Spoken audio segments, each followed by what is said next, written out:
It's Wednesday, and that means players of the week, including domination from an entire minor league rotation and quite a few Dodgers prospects. Let's talk about it.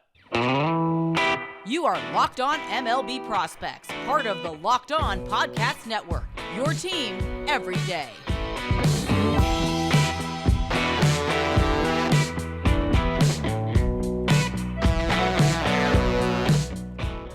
Yes, welcome on in to Locked On MLB Prospects, your home for all things minor league baseball. I'm your host, Lindsey Crosby, editor-in-chief of BravesToday.com and freelance baseball writer and podcaster. Thank you for making this your first listen. Every single day, we're proudly part of the Locked On Podcast Network, where it's your team every day. And today, as we are doing on Wednesdays, we are talking about the prospect team of the week in the minor leagues last week, covering the 18th through the 23rd of April. And we're going to do like we typically do, and we're going to start off with pitching. So we have a left-handed starter and a right-handed starter on this team. The left-handed starter, it was surprisingly tough. There was a lot of good performances that I wanted to talk about, but left-hand pitcher Brycen Mautz from the St. Louis Cardinals was pitching down in Palm Beach, and something where 2022 second rounder out of San Diego, and kind of went back and forth between starting and relieving, finally got a chance to be a starter. They go get him in the second round. Didn't throw him last year because he went all the way into the NCAA tournament where he pitched an upset of Vanderbilt. Like, kid can step up. The raw stuff hasn't necessarily been amazing, but he was amazing in the start. So he goes on Wednesday against Dunedin. 6 innings, no hits, no runs, no walks, 11 strikeouts. So he is perfect through 6 innings. Just completely dominates Dunedin. And on the season now, he started 3 games, 15 total innings, 1.80 ERA, 19 strikeouts, 11.4 per 9, 3 walks, 1.8 per 9, no home runs allowed. When you look at the stuff, like I said a second ago, the stuff isn't necessarily like blow you away amazing. The fastball is kind of average. It's low 90s, which again, for a lefty, isn't as big of a deal. It's a 4-seamer that he throws exclusively from the stretch, with a lot of deception in there. It's just kind of hard to pick it up. And so because of the good extension he gets on it, the perceived velocity plays up a bit, but it's still on the gun. It's still only sitting low 90s. This whole thing, he's heavy fastball slider, but the fastball is really to set up the slider. It's one of those, it's a pretty good slider. I'd call it above average right now. Sits in the low 80s, very much a kind of a sweeper. And so for a left-handed hitter, it's running away from them. From a right-handed hitter, it's breaking in on them. He's pretty good at controlling it and where it's going to go. And so he's not afraid to start it as a ball to a righty and backdoor it for a strike, or to have it dive in at their feet. They've already decided to swing, so they're swinging at something that might almost hit them in the foot. So pretty impressive with what he does with the slider. Has a changeup as well. Doesn't use it a ton. It's really not that great. I've seen some 30 grades on it. So he's really heavy fastball slider. And the thing that he has to work on to be a starter long term is the consistency of the fastball. He's already working from the stretch every day, kind of relying on deception and location of the slider, but he's got to get command of the fastball more consistently. When he has it on, he can do outings like this where he goes 6 innings perfect before coming out of the game. When it's not on, it can be ugly. So that's the big kind of focus for Steven Matz. And if we were going to give a rotation of the week, it would have been for the Palm Beach Cardinals, because Brycen Mautz does what he does. Then Max Rajic goes out there, puts up 6 innings of his own, 2 hits, no runs, no walks, 7 strikeouts. And then lefty Pete Hansen follows him up with 6 innings, 1 hit, no runs, 2 walks, 7 strikeouts. And then, not to be outdone, righty Hansel Rincon goes out there and throws 7 innings against Dunedin. 2 hits, no runs, no walks, 4 strikeouts. And so part of me wonders, is Dunedin just bad? But at the same time, it's St. Louis has gone out and prioritized getting lots of pitching options. You've seen the starting pitching at the major league level. They're looking for that guy, right? They're looking for that ace, that guy who can kind of carry the team. And so this is the start of trying to figure out if any of these guys can do that. And specifically for Mautz, he's going to have to work on that third pitch. He's going to have to work on consistency of the fastball if he wants to make it as a starter, because if not, he's going to end up being stuck in the bullpen. Honorable mention on this, by the way, Frank Mazzucato of the Royals started 2 games last week. And I thought he looked pretty good pitching for Columbia. 10 total innings, 4 hits, 1 run, 5 walks to 14 strikeouts. The curveball looked really good. He could land it for a strike. He could drop it off the face of the earth and make you chase it. Did really well there. That last performance was 4 innings, 1 run, 1 hit, 6 strikeouts. Strikeout rate of like 45% on the season. So you feel good about Frank Mazzucato and his ability to make it happen. Just didn't necessarily love the number of walks. And I think that's why he ended up being an honorable mention on this. For the right-handed pitcher on the prospect team of the week, we're looking at righty Gavin Williams for the Cleveland Guardians. Went 5 innings, no hits, no run, 1 walk, and 8 strikeouts. And the book on Gavin Williams is, what else if you think about a pitching prospect for the Guardians? It is the fastball has added some velo. He can run it up to 100 to right around 100 miles an hour, sits 96, 97 or so, but they've worked on getting him some breaking pitches, right? So he now has a slider, sits in the mid 80s. I feel pretty good about his ability to land that for a strike. He's got a curveball that has some good shape to it. I like how deep it gets in the box on you. And then a changeup that, when it's on, has some good fade, sits in the mid 80s, but not necessarily there. So all in all, 3 starts on the year, 0.63 ERA in 14 in the third innings, 6 total hits, 3 walks, 20 strikeouts. Gavin Williams is sitting in Double-A, is not the number 1 pitching prospect in the system. Technically, that's still Daniel Espino for a lot of teams. Espino had a recurrence of some of his shoulder issues, and so you potentially could see Gavin Williams take over that number 1 spot sooner rather than later. In just a second, let's get to the infield. There's a lot of interesting performances, including one of the youngest guys we've ever put on the prospect team of the week. But first, today's episode is brought to you by our friends at So Rare. It's a revolutionary fantasy baseball game and marketplace. It transforms fans into owners. Officially licensed digital cards with players from all 30 MLB teams that you own. You can collect, you can buy, you can sell. You use these to compete with opponents across the globe to win rewards. But win or lose, you still own your cards and there's no cost to play. The more you win, the better you do on the leaderboards per competition, the better prizes and cards that you get. These games happen weekly. It's a 3 to 4 day cycle. It's either, I think it's Monday through Thursday or Friday through Sunday. You choose a lineup of 7 players from the cards that you own. A starting pitcher, a relief pitcher, a corner infielder, a middle infielder, an outfielder, an extra hitter, any position, and a flex that can be any player but Shohei Ohtani. You get points, positive or negative, based on their performance, and you're on the leaderboards compared to everybody else who's entered into that competition that you chose. The higher you finish, the better the prizes. You can win rare cards, you can win merchandise, tickets to games, all kinds of fantastic options. I just finished one late last week, and I came in, I think, 13th out of 3,000 people.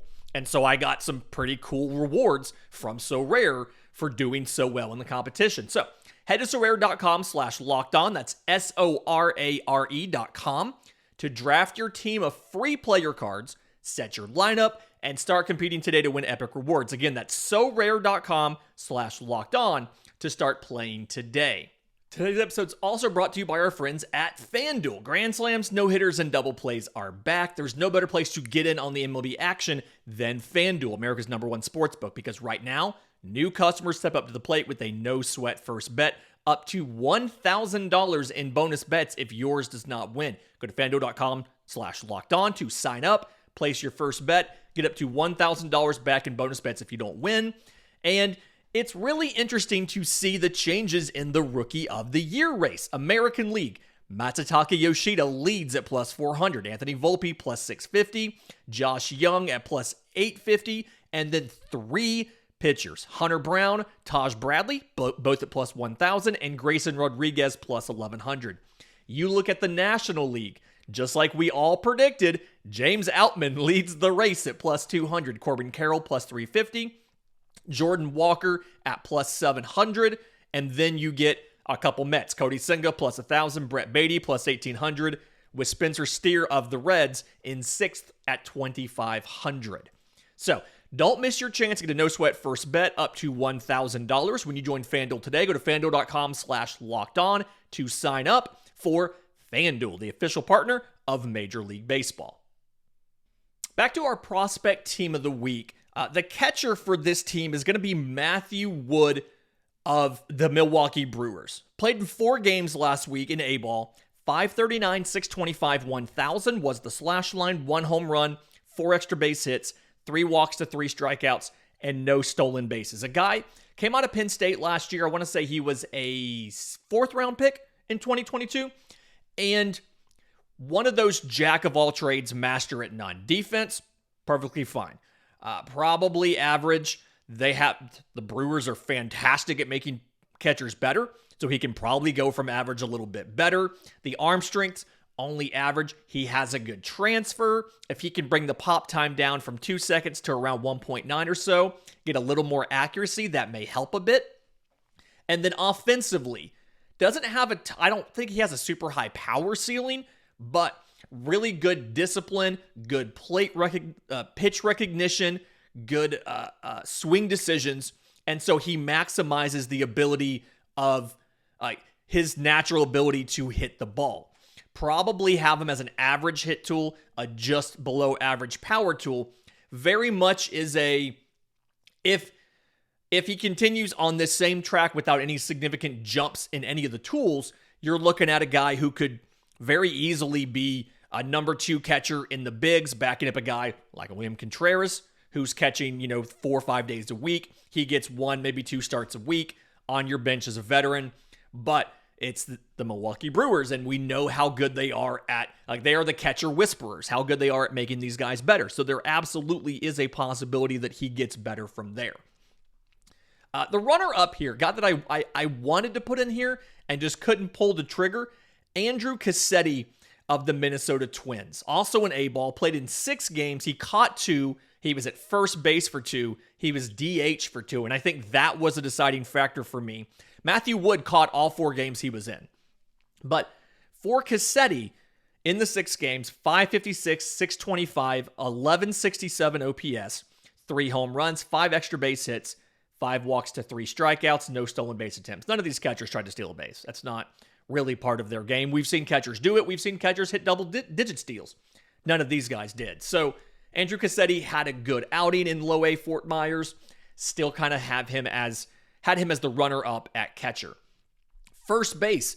This was difficult because so many guys play first base and somewhere else. I think both me and Prospects 1500 and MLB Pipeline all went with the same guy, and that's Dodgers catcher and first baseman Dalton Rushing. He played both catching and first base last week, but Dalton Rushing, 2022 second rounder out of Louisville, got some time after the draft last year, something like 28 or 30 games in low A, 424, 539, 778, 8 home runs, 19 extra base hits, 21 walks to 21 strikeouts. And so the promotion this year was straight to high A Great Lakes. Again, had a good week. 350, 533, 850, 3 home runs, 4 extra base hits, 8 walks to 5 strikeouts. And somebody who is probably going to end up moving to first base. The arm strength is plus. The accuracy isn't really there. He's very raw as far as the movements behind the plate. And he was a backup for 2 years to Henry Davis and only caught 1 year in college. And so kind of a thing where he's more of an offensive guy. He can probably move quicker if they go ahead and move him to first base. Although they've got plenty of catching options ahead of him and at the major league level, so they have the time to let Dalton Rushing work it out. Second baseman on the team, Jorbit Vivas of the Dodgers. 6 games in Double-A last week. 417, 482, 1,000, 3 home runs, 8 extra base hits, 2 walks to 5 strikeouts, no stolen base attempts. There are more Dodgers coming on this list. The third baseman, I want to talk about Colt Keith for a second. Colt Keith of the Detroit Tigers, 6 games in Double-A. 542, 593, 875. 2 home runs, 3 extra base hits, and I believe that third one was a triple. 2 walks to 7 strikeouts, no stolen base attempts. Good size guy, 6'2", 220, was a 2020 fifth rounder out of high school. And this is his first taste of Double-A. He got the back half of the season last year in High A West Michigan, 301, 370, 544. Right now on the season, 356, 418, 576. He has the 345 slash line at age 21 in Double-A. His first taste of Double-A, 6 extra base hits, 3 of those being home runs, 6 of 15 walks to strikeouts. Colt Keith has a path to playing time at the big league level. None of the corner infielders for the Tigers are looking fantastic right now. He is still a third baseman. He's sitting around 230 or so. He's put on, I think he was drafted about 211 or so. And from what I'm reading, he's about 230. And so the arm is plus. He was a pitcher in high school and may in the future have to move if he continues to add size, and that takes away from the speed and consequently the range. He's probably a little bit below average on speed right now, again at age 21. But absolutely either way could play first or third. He's there for power. I do think he has an above average contact tool. Just as long as he's healthy, he missed a lot of time last year. As long as he's healthy, I feel good about third base or first base for Colt Keith. The shortstop position on this prospect team of the week was a little bit tough. I ended up giving it to Jackson Holliday, but I was tempted to look at Braves prospect Braden Shoemake. So Shoemake got 6 games in AAA, 385, 429, 731. Slugging, 2 home runs, 5 extra base hits, 2 walks to 5 strikeouts, and 5 of 5 on stolen bases. Shoemake was competing with Vaughn Grissom for the starting shortstop job in Atlanta. It goes to Orlando Arcia. Arcia gets hurt. Grissom gets called up. Grissom's already committed 3 errors in Atlanta, and the batted ball quality hasn't been as good as they wanted. And so after a terrible start to the year, Shoemake's turned it on and is legitimately making the case to swap him and Grissom at the major league level because he can give you that good defense that Atlanta values so much. But we ended up going with Jackson Holliday. Again, I think he'll be one of the youngest players to get this. I want to say he's 19 years old. And his week last week, he got promoted, but started off in low A Delmarva. 455, 571, 773. 2 home runs, 3 extra base hits, 6 walks to 8 strikeouts, and 1 for 1 on stolen bases. We saw Jackson Holliday in Major League spring training, and he was holding his own. He's a very, very elite offensive talent as far as plus speed, a plus hit tool. I think the power can get to above average, if not plus. His slugging right now in low A was 667 so far this season, but it's something where it's starting to come in as he continues to physically develop. Again, he's just 19. He's only been 19 for a couple months. His birthday's in December, so he's only been 19 for 4 months. But absolutely, all of the hit tool related stuff, the strike zone discipline, the barrel control, the actual swing itself, all of that is fantastic. And so for Jackson Holliday, you're like, he should be a plus defender. The hit tool should be plus. The question is, where is the power ceiling? We're going to see him start to move up now. I predict this is probably not the last move up a level that Jackson Holliday will make this season. You'll probably see him spend some time in Double-A, provided he's been healthy all year, before the season ends. In just a minute, let's get to the outfield. Yes, there is another Dodger here, but there's some really interesting guys, including somebody who got a position change over the offseason. But first, today's episode is brought to you by our friends with Ultimate Pro Baseball GM. Really fun game. Lets you run a baseball franchise. You can control every single aspect. You're managing the team finances so that you know that you have the money not only to hire coaches and staff, do different expansions, whatever you want to focus on, whether it's training staff or scouting staff, whatever it might be, but scouting and drafting players, navigating through free agency. You have to deal with, obviously, what guys are and are not good at doing, but also scheme, also personality, handling injuries as they come up, and just dealing with the ups and downs that come along with a baseball season. What's great about the game, there's a couple things that I love. One, it's challenging but realistic.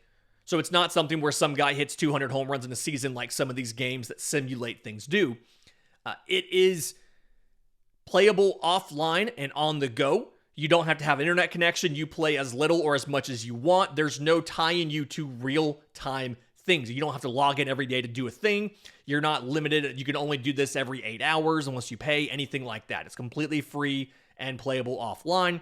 And then you can make leagues with your friends. We have leagues between a bunch of the Locked On MLB hosts. So we know who's good at this, who's not good at this. Jason Burke of the Oakland A's can't get his owner to spend money. It's really it's just art imitating life right there. He can't get his owner to spend money on free agents. Whereas Brett in Houston got fired a couple times from his team. And so for the most part, he's out of the league now because he's been fired multiple times. Locked On MLB Prospects listeners get a 100% free boost to your franchise when you use the promo code Locked On in the game store. So make sure to check it out. To download the game, visit probaseballgm.com. If you're on YouTube, scan the code on the screen or look it up in the App Store. It's probaseballgm.com, the ultimate baseball GM app. Start your dynasty today. Okay, looking at the outfield for this team, we've got it narrowed down we brought it down to 4 guys, and it was kind of tough to make the final call. The first one, Joey Loperfido of the Astros, 2021 7th rounder out of Duke. They've been using him as a utility kind of thing. He's been in both the infield and the outfield. He got promoted from High A Asheville to Double A Corpus Christi in the middle of the week. So he only got a 5-game week, whereas most guys would get a 6-game week because he spent 2 days in Asheville, a day of travel, and then 3 days in Corpus Christi. But in those 5 days for Joey Loperfido, 455, 520, 1182 slugging, 4 home runs, 6 extra base hits, 2 of those were triples, 3 walks to 3 strikeouts, and 4 of 4 on stolen bases. Doesn't matter the level, Joey Loperfido is going to go out there and play well. He's that kind of guy. We've talked about guys like him before. Nothing is standout, right? He doesn't have any plus tool in his repertoire. He's an above average runner. His arm is fringe to average. His defense is kind of fringe to average. He could play center field. He'd be better at a corner. He's also played first. He's also played second. So useful around like a lot of different places. The power isn't plus, but if he gets something and he pulls it, he can really get it out there because he's got good bat speed. He limits the strikeouts because he's got good pitch recognition, despite not necessarily having the innate gift of, hitters are born, not made. Doesn't quite have that, but he's going to be a future super utility guy. Dude's going to go play for a decade. Like it's just one of those profiles. The guys that don't move the needle, he's not going to win you a World Series, but he's going to be key for that 3.5 week stretch when somebody gets hurt in July and August, where he can step in and give you above average production for a couple weeks while they get healthy and then go back to playing 4 days a week at 4 different positions. Like, that's what Joey Loperfido is going to do. Had a great week last week. Excited we have a chance to talk about him. The number 2 guy, we don't actually have these ranked, but Colton Cowser of the Baltimore Orioles. He's in AAA. Definitely deserves recognition for what he did in Norfolk. So on the week, 6 games, 391, 482, 826, 3 home runs, 4 extra base hits, 3 walks to 6 strikeouts. Definitely need to, I'll acknowledge up front, the stats aren't as mind-blowing for a guy in AAA as some of the others. The competition level is better. So to me, that's an equivalent slash line to somebody who had more egregiously ridiculous numbers, but at A or high A or maybe even double A. Very impressed with what Colton Cowser did. Number 5 overall pick in 2021. This is kind of what we expected. He got just under 30 games in Norfolk last year. Started off in Aberdeen. So he did high A Aberdeen, double A Bowie, and then Norfolk. Back in Norfolk, and you have to think he's on the short list to get time in Baltimore in the outfield this season. Best suited to a corner, but I absolutely feel like he could play center field. He'd probably be average or so. He's an above average runner, so decent speed, and he's kind of a smooth guy. So I feel like he could get you by in center, but he's really going to shine as a corner outfielder. The third guy, the third member of the prospect team of the week, Jonny DeLuca of the Los Angeles Dodgers. 2019 25th rounder out of Oregon. Had himself a week in Double-A Tulsa. 6 games, 364, 482, 909. 4 home runs. All of his extra base hits were home runs. 3 walks to 6 strikeouts and 2 for 2 on stolen bases. It's another fantastic Dodgers prospect. And another one of those guys, similar to some of the other ones we've talked about, where nothing is necessarily plus. His speed might be, depending on exactly, I guess, when you catch him and everything. But very much he can hit. He's probably average-wise on power. The hit tool doesn't grade out well, but he can handle velocity well. He's got decent plate discipline. Still working on spin a bit, but decent plate discipline. He fights in an at-bat. He's one of those guys that'll foul off multiple balls until he gets one that he can hit. Does really well against righties. Can play all 3 positions in the outfield. Again, plus runner, above average arm strength. Not going to win you a World Series, but absolutely is somebody who's going to bat 6th or 7th on a first division team and more than hold his own, give you a lot of flexibility in the outfield. I can see him fitting in on this current Dodgers roster, being a guy where you've got Mookie in right, you've got somebody with in center, he can be your guy in left, and then if somebody has to move, if Mookie moves to the infield to play second or short like he did last week, he can slide over to right. He can cover a lot of different positions, probably a 4th outfielder type, but somebody who is not going to give you below average production if he has to step into a starting role for a couple weeks. The guy that was left off of here, and it was hard to do this, I wanted to have him in there, is Wilfred Veras of the Chicago White Sox. So, playing for the Winston-Salem Dash, got in 5 games, and he's in a position change. He's been a first baseman, third baseman, and they're playing him exclusively in the outfield this year. So, 6 games in Winston-Salem in high A, 407, 448, 852, 3 home runs, 6 extra base hits, 2 walks to 7 strikeouts, and 2 for 2 on stolen bases. He's got big league bloodlines. He's the nephew of Fernando Tatis Sr. His dad, Wilton Veras, was a major league player as well. And so kind of follows that along, has good power, probably plus power. The speed's a little bit of the issue, so he's going to be able to give you okay defense in a corner, but he's not going to have exceptional range, right? The big thing, he's here for the power. He's got to work on contact. It's something where he sometimes sells out for power, and when he does that, you see the strikeouts tick up, you see the contact go down. So a little bit of improvement needed to be done there, but Wilfred Veras absolutely was a well-deserving member of this team. I think MLB Pipeline actually had him on the team in place of Colton Cowser. We had him just outside, although I would love for him to make it in the future, because these guys who confined to a corner, but he's a prototypical left fielder. He absolutely is. Could play right as well with the strength of the arm, but probably like a prototypical left fielder because he's there to hit bombs and cover as little ground as he needs to make it happen. Fantastic week this week. Reminder, if you have questions for Monday's mailbag, I'm on Twitter at Crosby Baseball. Show's on Twitter at Locked On Farm. You can email us, lockedonmlbprospects@gmail.com, or drop your questions into Locked On MLB Prospects Discord. Links in the episode description, links in the show notes. Until tomorrow's show, remember, it's always a great time to pay a minor leaguer.